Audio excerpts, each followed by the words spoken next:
It seems to be moving. Yes, I know it's being live streamed. I'm the one who said to do it. And such an irregular count. Oh, yes. And for some reason, it wanted to make an echo of myself. Okay, but that's taken care of. Very good. Looks like it's working correctly. And we can get ready to start. Just reopen the actual Mishnah text as I compete between making it large enough to read, but also trying to get it a little more on the screen at a time, so we're not just reading one sentence at a time. All right, it's 7:01. Let's go ahead and get started.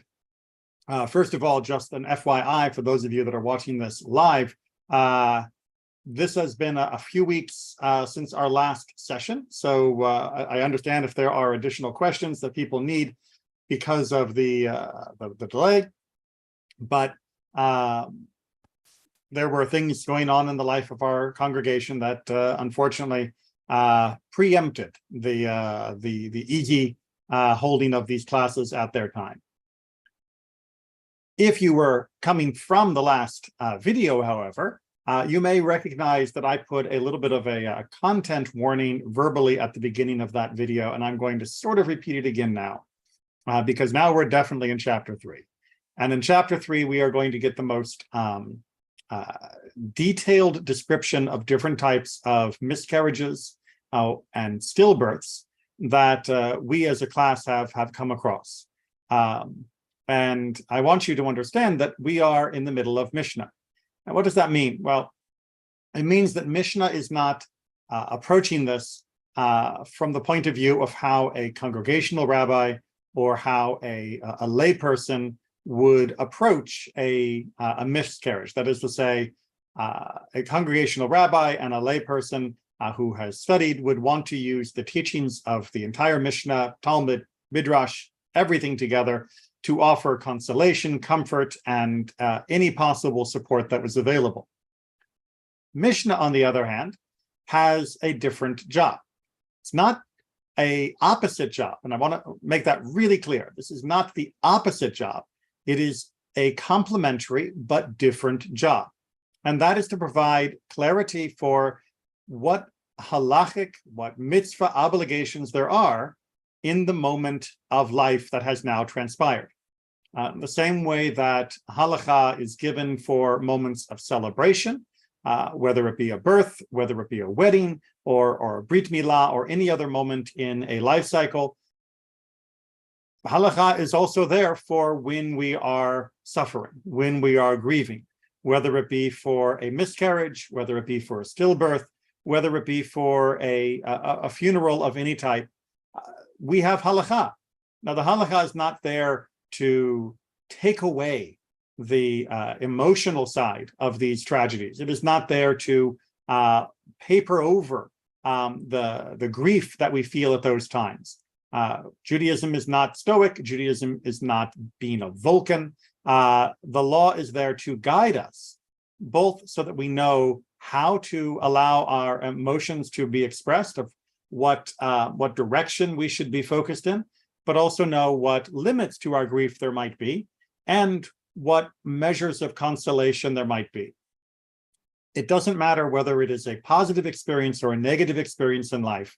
Halakha is there to ensure that we are coming through those moments, not just with the right emotional sense, but also with the right understanding of what do I do in these moments that are often bewildering. And yes, there's bewilderment in joy and bewilderment in tragedy. So the topic tonight with the miscarriages, I'm sure, will be very heavy and very somber.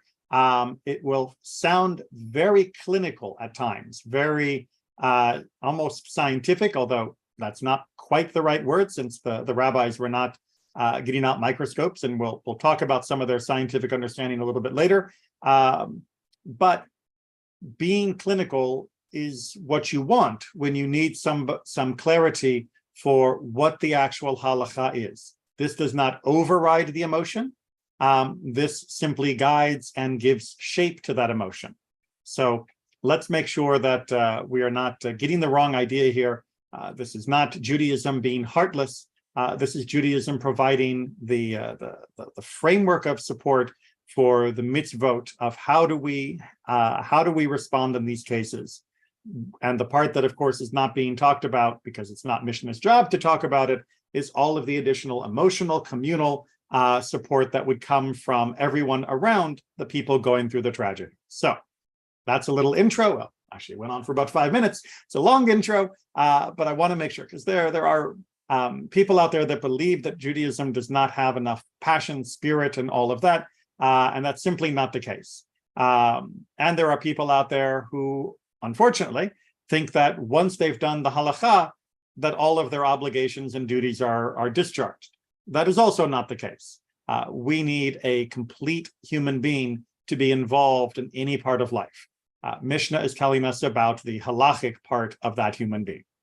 Okay, let's go ahead and get into Mishnah 1 from chapter 3. As I mentioned, we are talking about miscarriages, or what might be called stillbirths in the modern world. And as Dr. Kolp is pointing out, there are two main issues that this chapter is going to try and help us with. One, does the miscarriage or stillbirth count as an actual birth, which, remember, according to the Torah, carries with it certain mitzvot. There is a period of impurity, that is 1 week for a boy, 2 weeks for a girl, and then there is a following period of what's called blood purity, meaning even if there is blood witnessed during that time, that blood is not considered to be a source of ritual impurity. And that's 33 days in addition to the 7 for a boy, and then 40, I always get this mixed wrong. See, this is what 66 days for the girl to make up a total of 80. So we need to know whether it counts as a birth, because that will change the halachic status of any blood that might be seen. And we also need to know, give or take the miscarriage, whether or not any blood that's seen at that time or thereafter is counted as a Niddah episode, or whether it has a different status. Remember, we discussed early on that Niddah is only an issue. The blood that's seen that we consider Niddah is only an issue if it is considered to come from that uterus source. And we don't know where every blood comes just by, I'm sorry, I forgot to put my do not disturb. That's the second time today someone has decided to call me just when I'm in the middle of a class. Okay, note to self, put on do not disturb when I begin teaching. We didn't used to have cell phones, and the phone could be taken off the hook. We can live with a short hour without interruption, but I got to remember to do that. Okay, so we need to know whether or not this is menstrual blood or not, and whether this counts as Niddah or not. And miscarriages are going to be ambiguous by their very nature. So let's go ahead and take a look. A woman who aborted a shapeless object, if there was blood with it, she is unclean. If not, she is clean. Okay, so this means that the miscarriage, the natural abortion, has happened early on in the gestation, early on in the formation. In fact, so early that there is no form to what has left her body. That there is a thing, meaning that there is a substance to it, but it doesn't have the shape of anything that is discernible. So it's not merely liquid, but it's also not something that you could make a silhouette of. In such a case, if there is blood with it, then she is unclean, and that's considered to be like Niddah blood, because this is so early that it doesn't count as a birth. If there is no blood with it, then it is considered, she is considered clean. So even though she has miscarried, even though something has come from her body, if it comes without blood, just an object without a blood liquid with it, then she is not considered to be ritually impure. Now, Rabbi Yehuda is going to object. Rabbi Yehuda says no, in either case, with or without blood, then it has to be considered that she is unclean. His opinion there is that even if there was no obvious blood with the mass that was ejected, we have to assume the mass itself is congealed blood or contains congealed blood. So one way or another, the blood has now exited from the uterus area, and therefore she is considered to be Niddah. Rabbi Yehudi gets shot down in the Talmudic discussion, as a minority opinion usually is. Okay, so that's the basic level. We're going to continue to change the parameters, but I want to make sure we're understanding the basic idea here, so that we're on a nice, clear foundation. No questions? Okay, so let's go ahead to Mishnah number 2. Oh, come on, mouse. If a woman miscarried an object that was like a rind, like a hair, like earth, like red flies. So these are all different similar objects to whatever it is that has left her body. It resembles one of these things. It does not mean it is these things. Excuse me. The rabbis were not prone to imagining that the woman was gestating anything that's non-human. But it has a texture, a shape that is similar to these things. Well, it's very clear that this is not a formed person, that the fetus had not formed very far. So we would not consider this to be a birth. However, these might be bits of blood, or it might have been a cellular mass. If it is bits of blood, we need to know that. How do we figure it out? Let her put it in water. So she takes what has come, she puts it into water. If it dissolves, she is unclean. Meaning that if it dissolves, then surely this was not tissue, but was instead congealed blood. And now it is coming apart, and that means that this would be considered Niddah. But if it does not, then she is clean. If it does not dissolve, then it is just clearly tissue mass, and thus she is still clean because she has neither given birth nor has she released the blood. Questions or comments for part 1? Because part 2 is going to be the same, but a little more. If she miscarried an object in the shape of fishes, locusts, or any forbidden things or creeping things, if there was blood with them, she is unclean. If not, she is clean. So we are continuing to move up the scale of recognizability and size. So now the miscarriage is clearly in the shape of one of these larger kinds of things. But again, this does not count as being a person shape yet, and thus it doesn't count as a birth, which is why the only determinant is whether or not there was blood. With blood, she is unclean, like Niddah. If there is no blood, then she is not unclean at all. All right, I think that follows along the same path. So let's see if we can handle the part 3 from this Mishnah.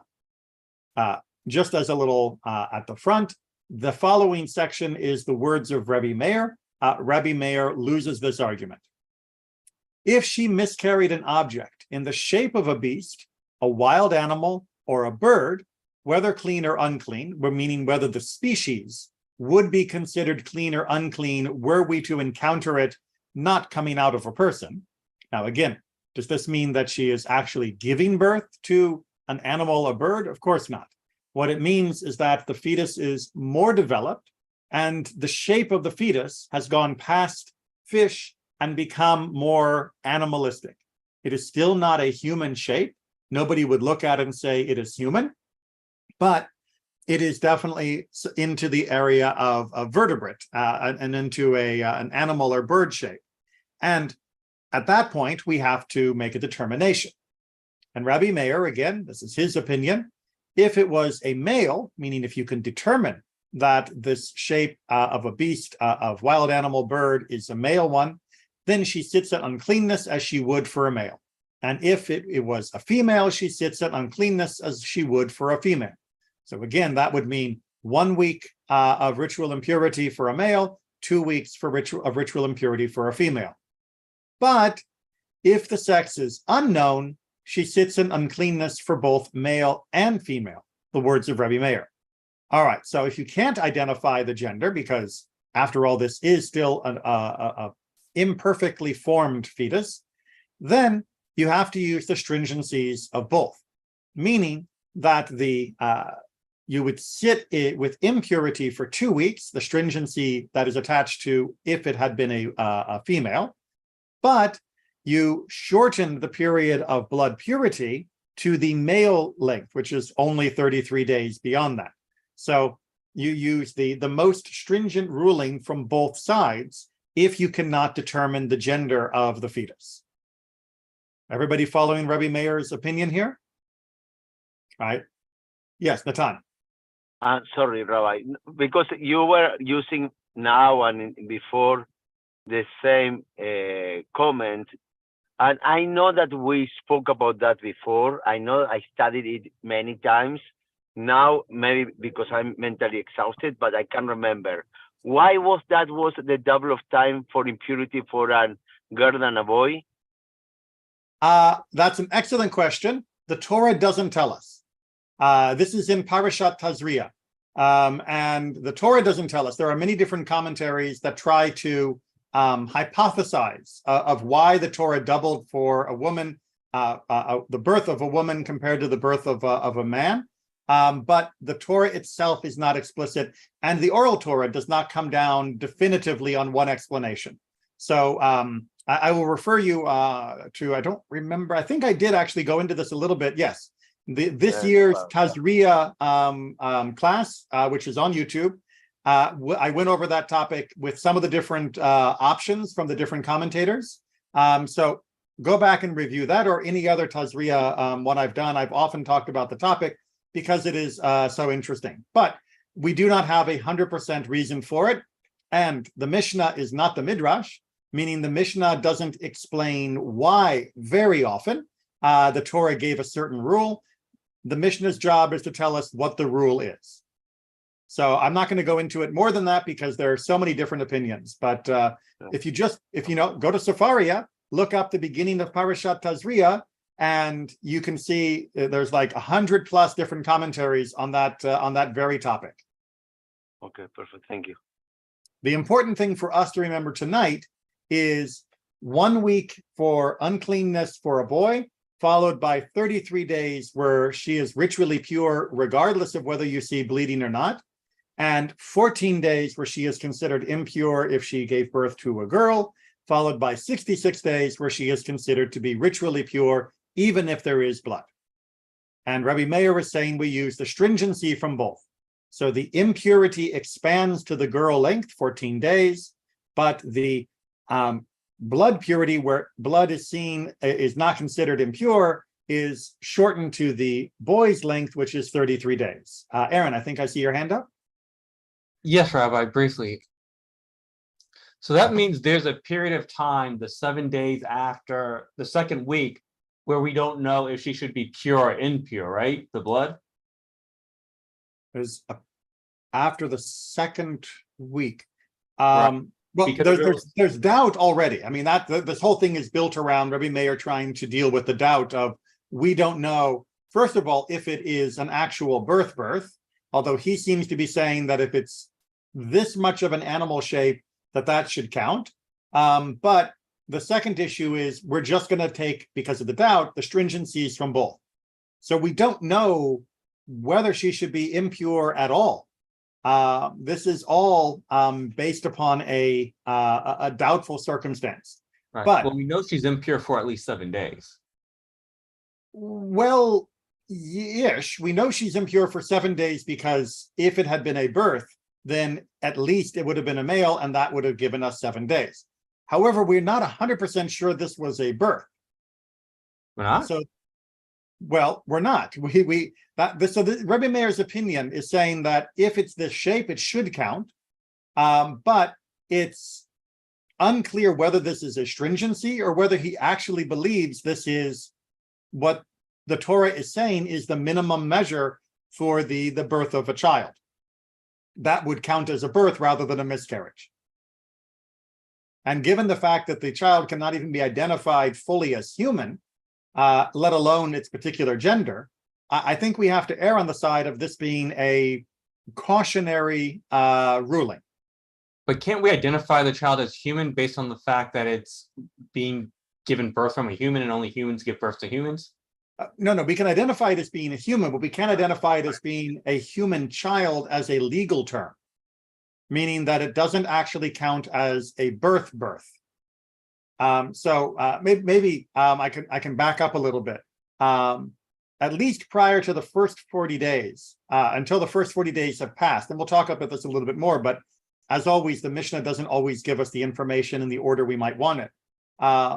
Through the first 40 days of gestation, the fetus is not considered to be an actual thing yet. I mean, it's a thing in the sense of, you can point to a cluster of cells, but it is not considered to have a halachic status. If she miscarries, like we've seen from the previous Mishnayot in chapter 3, it doesn't count as a birth. We certainly know that it was the offspring of a human that was trying to take shape and that tragically has been lost in this miscarriage, but we don't consider it to be a human child legally, which would require all of the birth halakha to kick into place. So that's what I mean as a technical phrase. I'm not doubting the humanity of the miscarriage. I'm saying that halakhically, it has to have reached a certain level of completeness before it's considered to be an actually halakhically relevant substance with regards to the birth halakha. I thought they were putting. I thought the uncleanliness kicked in because they did consider it a birth. Well, Rabbi Meir here is considering it a birth, but he is essentially erring on the side of caution. He is saying that if it is shaped enough to be of looking like an animal, that's close enough to the form that we expect from the beginning of the significant gestational period. Now, we in the modern world, we're not used to thinking of it like that, both because of biology and the miracles of scientific research. We know that from the moment of conception that cells are dividing and clustering and forming into an object that will eventually develop into an actual human baby. And we know that there is a long gradient that goes from the egg and the sperm all the way up to a baby in your arms, and that you can't draw a bright line and say before this it's nothing and after this it's something.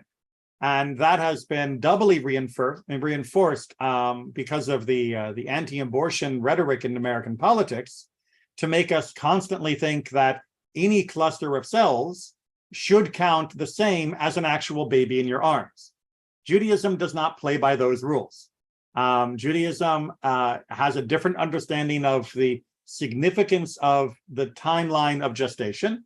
And during this early period, if the cells have not gathered in a way that the rabbis consider to be significant enough, then a miscarriage is not considered to be a birth. It's considered to be the body removing a cluster of cells, which emotionally is very tragic, but halachically does not trigger the birth mitzvah. Right. Yeah, the main question I actually had was that if it was actually a male, then in that final week, the blood would be clean, where it should be unclean if it was a male, because it goes 47 days right. instead of 40. Right, but that's the whole point, is that it's neither male nor female in this case, because it's indeterminate. Most likely because it hadn't gestated long enough for sexual characteristics to be identified. We're going to get into a more explicit discussion of that, I think, tonight, for the case of children that can be born also with more confusing status. But that is for later. And as I said, Rabbi Meir is losing here because here come the sages. Anything that has not the shape of a human being cannot be regarded as a human child. Again, this doesn't mean that we think it was something else inside of her. We're not doing a horror movie here. We are talking about the status of the miscarriage, of whether or not it triggers the protocol for the birth mitzvah. If it is not shaped like a human being, it does not trigger those protocols, because the protocols say when one gives birth to a male or female, it's very clearly talking about your child. It doesn't say when you give birth to something that is vaguely like an animal. That doesn't mean, like in our sense, biologically, that we think the DNA is different from being a human DNA. It means that they were operating off the shape of the miscarriage, not off blood samples, not off a microscope. Okay. Continuing with this, I know, difficult topic, and one that unfortunately does not get discussed enough. Not that it's a pleasant topic, but miscarriages are much more common than many people realize, and many people suffer in silence and loneliness because they think it is a problem that has afflicted only them or only one person they know. This is something that is much more common than that, and something that people should help each other through, as it is physically as well as emotionally a very difficult time. If a woman aborted a sack full of water, full of blood, or full of pieces of flesh, she need not be concerned that it was a birth. All right, so here we have an amniotic sac, and the entire sac leaves the woman's body, obviously prematurely. If it is just water, if it is just blood, then we do not consider this to be birth. It does not count as being a birth for all of the halakha we've talked about. But if its limbs were fashioned, she must sit for both male and female.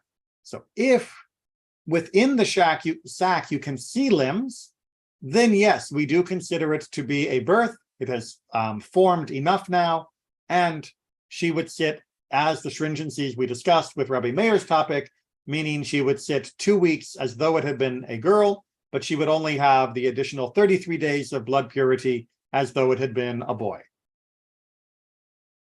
All right, continuing with this difficult topic, Mishnah 4. If she aborted a sandal or a placenta, she sits in uncleanness for both male and female.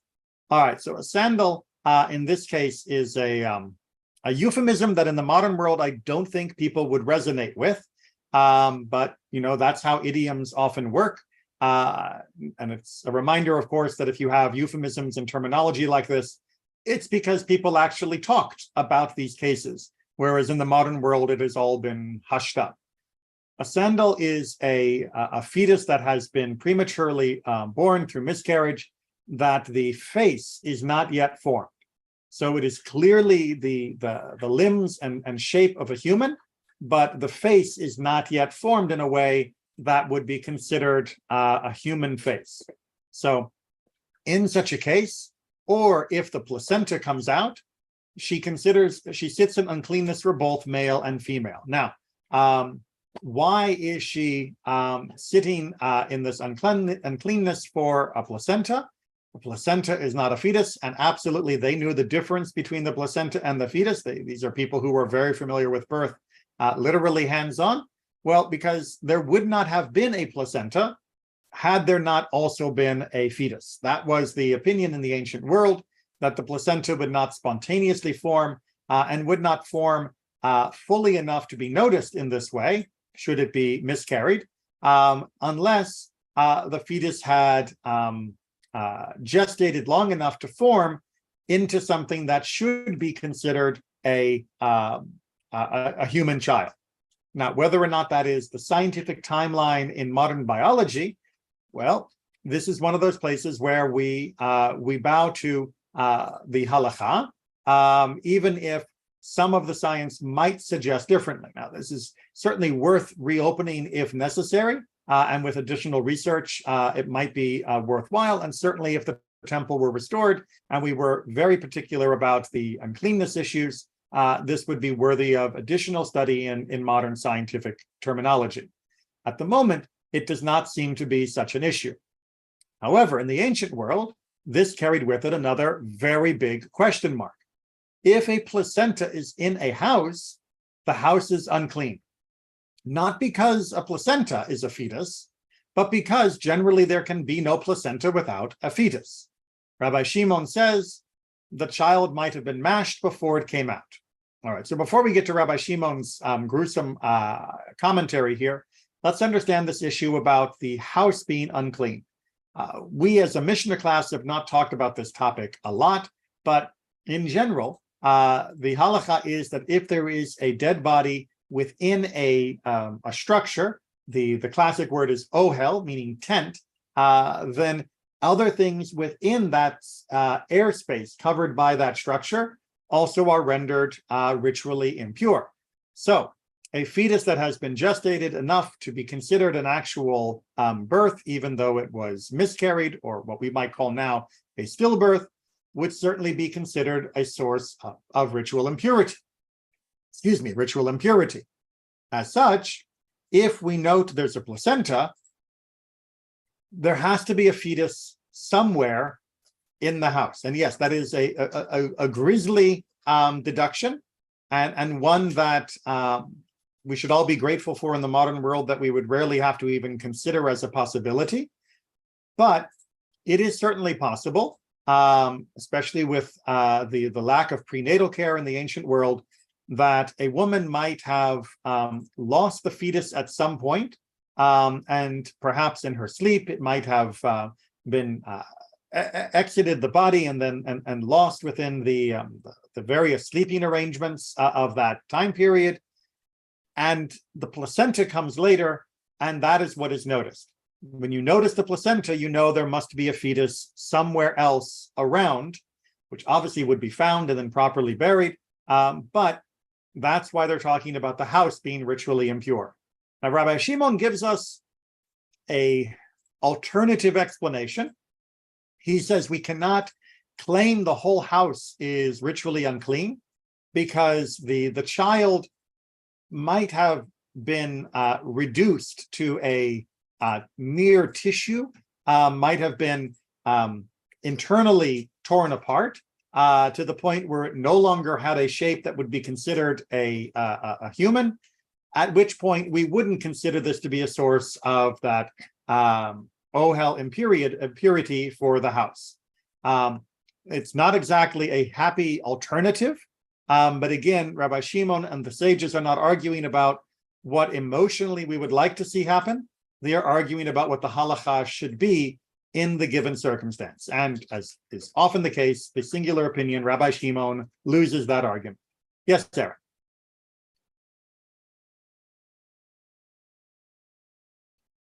Aaron, you there? Did it pause? Oh no, everything froze. Testing, testing. Oh, you wait, you're moving, but I can't hear you. Yes, I can hear you now. There we go. I can hear you now. Okay. Can you hear me? Yes, I got you now. Hey, Rabbi, I have a quick question. Just out of curiosity, so this happens. How do you purify the how would you purify the house? Would you have to find the fetus in order for it to become pure? So I haven't looked down that that road all that much. But yes, in general, one needs to find the source of impurity and remove it before that can be changed. So if you only found the placenta, you would not be able to purify it until you found the fetus, right? Right. Now, again, we're not talking about, a 30 room mansion in the ancient world. It's always going to be a much smaller residence where that might be a problem. And certainly, I think we can all agree that if it were our family that had gone through the tragedy of this miscarriage, we would move heaven and earth to be able to allow that fetus to be laid to rest properly. Again, as a note that this is about the halacha, it's not about what we actually feel or do based on those feelings. We know what we need to do now about ritual impurity, but obviously we would be taking care of these other aspects as well. Mishnah number 5. As I mentioned before, Judaism has long ago encountered and developed halakha for the more unusual aspects that can happen biologically when somebody is being created. Human beings are of infinite diversity, it seems. And one of the ways that a person can be of infinite diversity is in their literal gender expression with regards to the genitalia. Again, I hope we can have a proper, serious discussion of this, and that people will not be overly sensitive of the medical and personal issues that are being discussed. So we're going to have two different categories that are discussed. One is what's known as a tumtum. A tumtum is a person that does not have any outward signs of being male or female. Meaning the area between the legs where the genitalia is normally encountered is not open. So therefore, there is no indication of a penis, and there is no indication of a vulva. It is not clear what actual gender that child is. The androgynos is the same Greek origin as androgynous in English. This is the term that was borrowed from the Greek, and that is the sort of the opposite, meaning somebody that has sexual characteristics, genitalia that are both male and female. So where the tumtum has neither, the androgynous has both. Okay, so with that in mind, if a woman aborted, meaning there was a miscarriage and it was of human shape, so it already had passed that level, and it is a tumtum or androgynous, she must sit for a male and a female. This should become familiar now. We have a miscarriage that has either both sexual characteristics, the androgynous, or neither sexual characteristics, the tumtum. And in that case, she has to cover both of her options, meaning you sit for the impurity for the longer, for the 2 weeks, and you sit for, or you are in the blood purity, you get the, if I see blood, it's not really impure, for the shorter of the two options, which is the corresponds to the male. Questions or comments on that so far? We're going to continue on this topic. Natan, I think I see you raising your hand, but you're muted. I had to mute you when I could hear your pots and pans. Oh, okay. Yeah, I know, yes. I know that I say the same comment at the beginning and you say that no, but I'm telling you, Rabbi, I think that we study all this because I remember everything that you are covering today, like clearly, and from you. You mean the specifics of the tumtum and everything from the tumtum androide and also from the miscarriage. All these comments, I know, at least it's in a different masechet. I know that we cover it. Well, we can go back and look, but these topics do come up in different locations, and the Mishnah does often repeat itself on different points. So what I'll have to do is I'll look up this section and see whether I can find any other masechtot that we have gone over where that might be. Yeah. But Natan, I'll give you a yashar koach. I know that you study a lot, so it's perfectly plausible that you have come across these topics in any number of other source material. It doesn't have to have been only with me. No, I was with you. I remember it was with so, right, I had a question. Yes. It says they must sit for a male and female. That's a double stringency. Is that a typo in the commentary, which says she would have to she'd be impure for as long as she gave birth to a female and pure for only as long as she would be had she given birth to a female? Should that last word be male? Yep, good proofreading there. So yes, in Dr. Kolp's text, whoever typed this into Safaria, there is a little reversal at the end. As Aaron is pointing out in the commentary, where it says what this means is that she is impure for as long as she would be if she gave birth to a female. That's correct. And pure only for as long as she would be had she given birth to a male, is what it should say. So 2 weeks of impurity and 33 days of purity. So yeah, good proofreading. I'm afraid I'm not a great proofreader because I often miss those things because I tend to at least think I know what I'm looking for, and I overlook those types of flips, and so I don't catch it. So thank you very much for drawing that to our attention. The next section of Mishnah 5. If she gave birth to a tumtum and a male, congratulations, it's twins, right? One of them is clearly has male genitalia. The other one is tumtum, which means does not exhibit the genitalia of either male or female. Or to an androgynos and a male. Again, she gives birth to a definite child with definite male sexual organs, and she has another child, a twin, that does not have, that has the sexual organs of both male and female. What does she do? She must sit for a male and a female. So she again follows that stringency. We definitely know that there is a male that comes into count, and the other one is a maybe on both counts, right? A tumtum could be a woman, and the androgynos could be a woman in some ways. So therefore, the male is the male that had the definite organs is her basic 1 week, but she also has to sit as though she gave birth to a girl. She cannot treat it as though she gave birth to 2 boys. So she has to handle it as though she gave birth to a clear male and a clear female for the cases of all of the overlapping time zones. And yeah, twins are complicated. Even without this wrinkle, this just makes it a little bit more complicated. All right, next complication.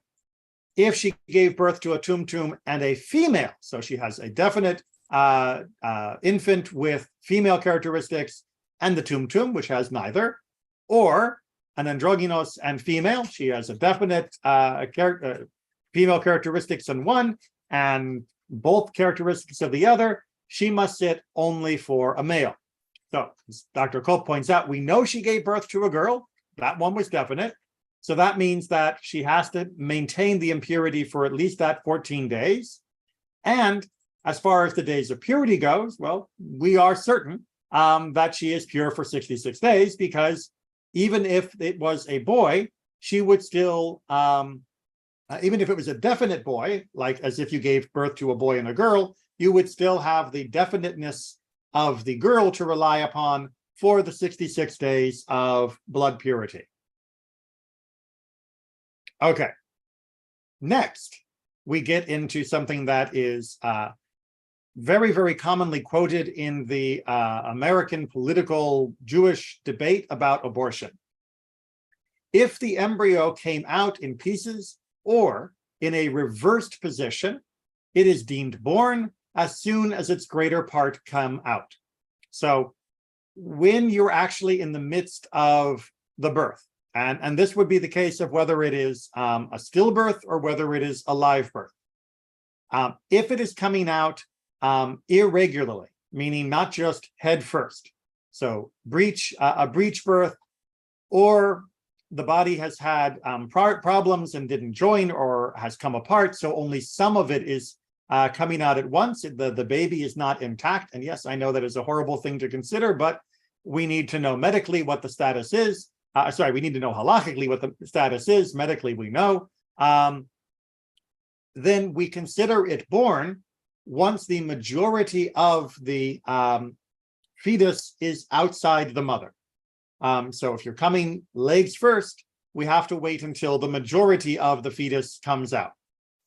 However, if it came out in the normal way, meaning if this was not a breech birth, but head first, then it is not deemed born until the greater part of its head came out. And what is meant by the greater part of its head? Once the forehead comes out. So that is the widest part of the head. It gets narrower going down if you're imagining the birth process. So once you have gotten past that very wide, big-brained human anatomy, then the child is considered to be born, even if the rest of the face has not come out, and certainly even if the rest of the body has not come out. So what does this mean under Jewish law for the abortion topic, where this is often quoted? Well, abortion does not fit neatly into the pro-life, pro-choice camps in the American political, I would say dialogue, but it's very rarely a dialogue. It's usually a lot of shouting and yelling. In Judaism, we do not consider abortion to be a casual activity, nor do most people who engage in the necessity of abortion. Let me make that very clear. But we also recognize that for the most part, we default to the idea that a pregnancy should be allowed to continue until term, unless there is a problem. If there is a problem, and the problem is debated among different Jewish authorities of what constitutes a problem, but that is why a woman should discuss this with her rabbi in order to seek guidance based upon her medical condition, her physical condition, her life condition. That should be discussed with her rabbi, and it's not easy to just say a one-size-fits-all. But if there is a problem and the pregnancy needs to be terminated, then as you can see, the child is not considered to be a child as far as Jewish law is concerned until the majority of the body is out, if it is coming not the normal way, or until the top of the head has come out, the forehead has passed through. Up until that point, the child is still considered to be as though an appendage of the mother, like a different organ or a different part of her body, which means that if there is the necessity at that very late moment for the need to save the mother or the child, and the only way to save the mother is to take the child that has not yet been born according to Jewish law and prevent it from ever being truly alive according to Jewish law, meaning to dismember and remove the pieces, that is permissible under Jewish law in those most tragic of circumstances. This is something that is not only permitted, but in halacha, it's actually mandated that we do not allow the mother to die if we have the capacity to save her, even if saving her is at the expense of the unborn fetus. And Aaron, you've got your hand up. I don't know. I was talking for a while, so I'm not sure which point of my my discussion you're on.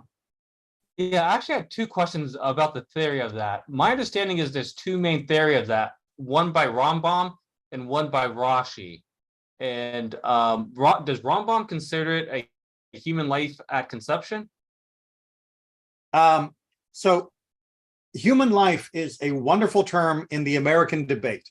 Define for me what you mean by human life outside of that context, and I'll tell you whether or not that's what he means.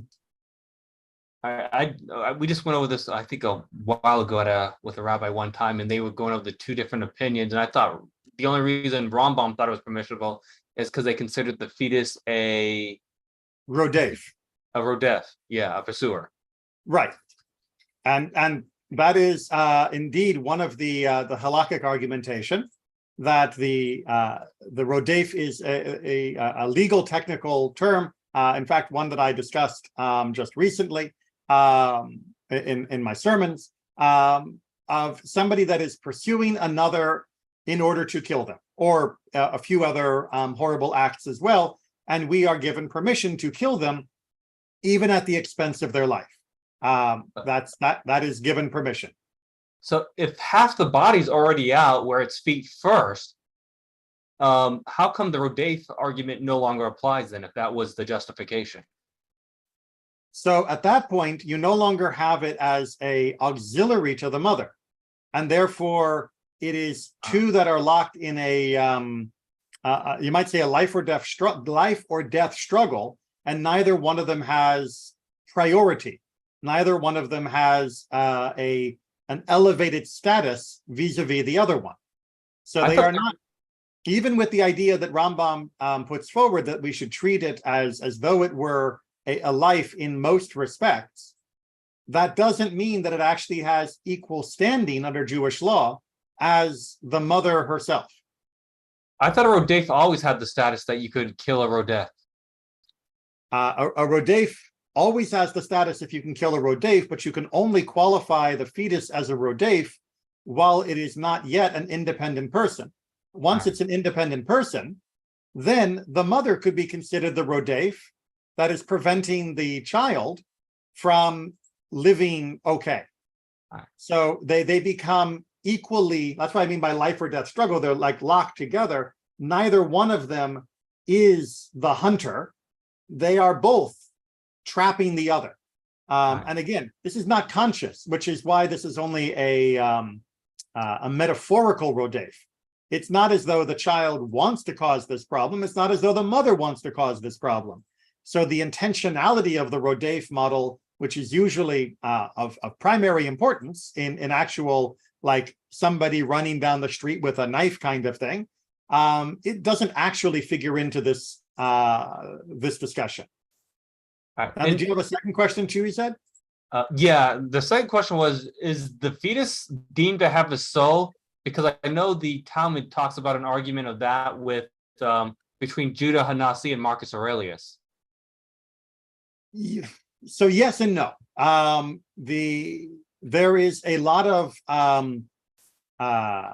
theorizing in the Talmud, many different opinions about at what point does the soul become enmeshed with the gestating child, and there is no conclusive opinion one way or the other. But what's important to recognize is that although there is much agadic discussion of that topic, the actual halacha of what to do with the fetus in the various situations we're talking about here do not depend upon whether or not that rabbi thinks it has a soul by that point. So while it is of great interest and of theological fascination, it has no legal standing in the actual discussion. So whereas it became a dominant part of the drumbeat in American debates about it has a soul, Judaism has plenty of rabbis who say it has a soul, and we still have to dismember it in order to save the mother. So that's not, it's not a defining feature of this discussion. And like I said, it's also one that is inconclusive. That was the opinion of Judah Hanasi, right? Which? Judah Hanasi, after he has that argument with Marcus Aurelius? Yes. All right.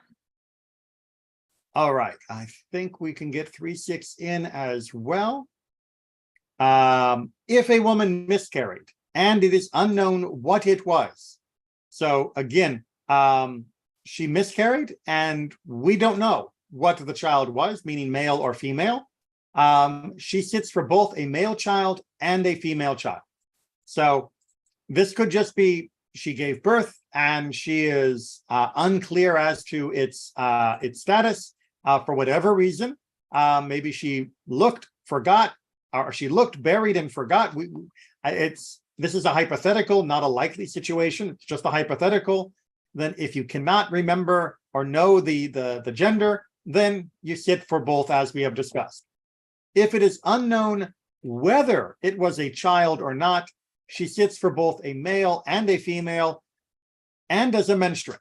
All right, so this gets, well, I would say complicated, but it's been complicated all along. So there are 3 different statuses here, 2 of which are male to female, like we've talked about. And then the third status is the issue of Niddah.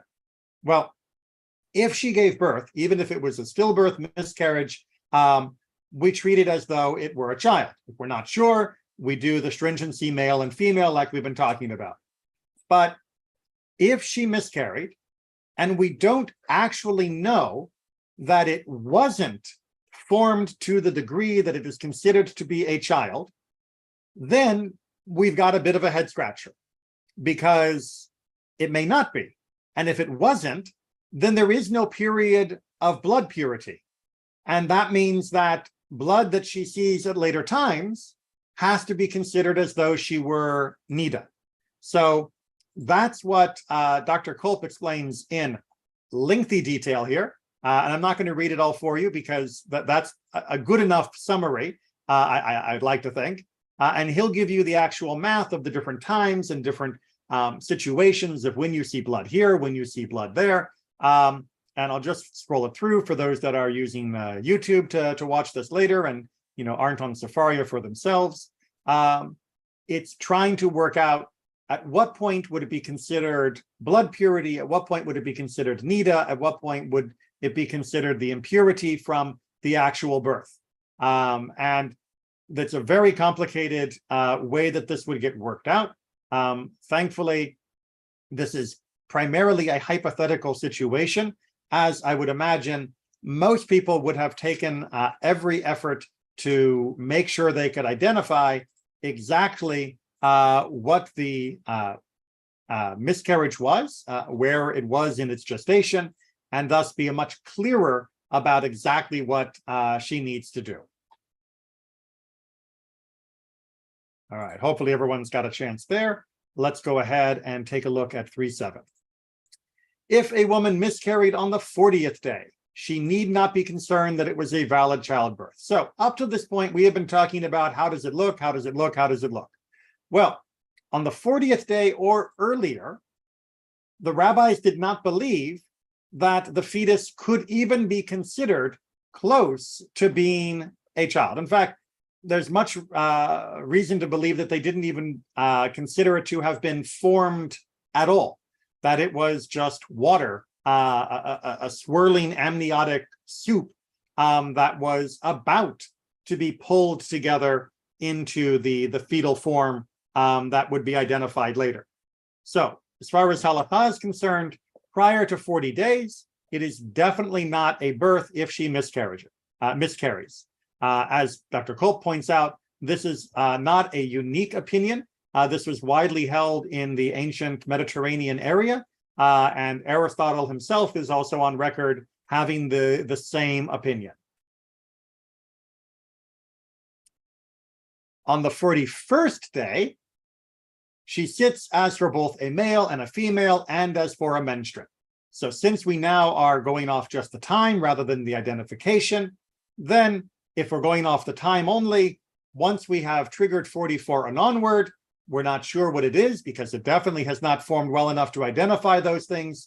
And it may not even be considered a real birth, in which case we also have to allow the stringencies of whether or not any blood later on in that cycle should really be considered Niddah and not blood from a birth. So that was what we talked about in 3.6. And Rabbi Ishmael has the bold opinion. If she miscarried on the 41st day, she sits for a male and as for a menstruant. But if on the 81st day, she sits as for a male and a female and a menstruant, because a male is fully fashioned on the 41st day and a female on the 81st day. No, that isn't true, right? Rabbi Ishmael was doing the best he could with the observational science of his day, but that is biologically not true.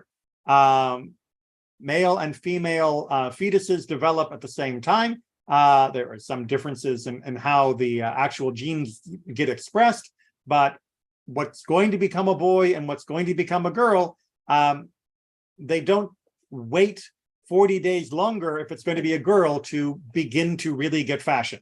So yeah, that is a scientific error, the same way the rabbis were occasionally wrong about other things like spontaneous generation of animals from nothing, or the path of the sun around the earth. So that's sorry, Rabbi Ishmael, you are brilliant in so many ways, but this particular bit of observational science is no longer considered true because we've got a lot better actual record keeping.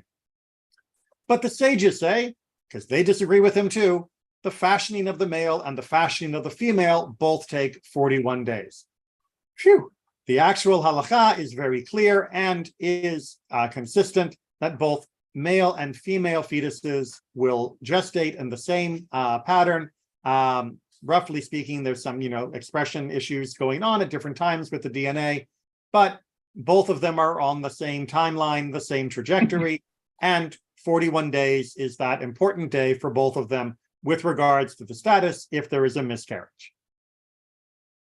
All right, that'll complete chapter 3. Chapter 4, we're going to be getting into the ideas of Niddah in more detail again. So that was a little detour through miscarriages. Any questions or comments before we wrap it up for tonight?